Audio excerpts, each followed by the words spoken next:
ভারত সরকারের যুব বিষয়ক ক্রীড়া দপ্তরের সহযোগিতায় খেলো ইন্ডিয়া ট্রেড সেন্টার অব এক্সিলেন্সের উদ্যোগে দ্য অস্মিতা সিটি লিগ অনুষ্ঠিত হয় আগরতলা বাধারঘাট রাইমা সুইমিং পুলে।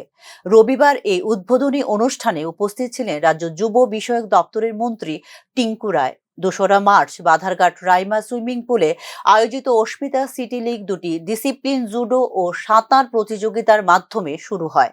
তাছাড়া ত্রিপুরার বিভিন্ন জেলায় আরও ১৩টি খেলো ইন্ডিয়া সেন্টারের মধ্যে ৯টি সেন্টারে বিভিন্ন তারিখে এই প্রতিযোগিতা সম্পন্ন করা হবে।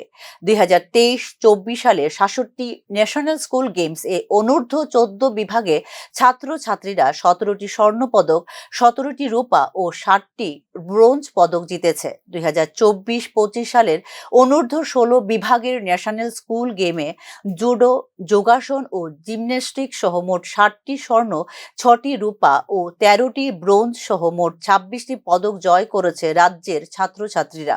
এছাড়াও খেলো ইন্ডিয়া ইউথ গেমসে জুডো ও থাংতাতে ১টি রূপো ও ২টি ব্রোঞ্জ পদক জিতেছে খেলোয়াড়রা বলে জানিয়েছেন মন্ত্রী টিঙ্কু রায়।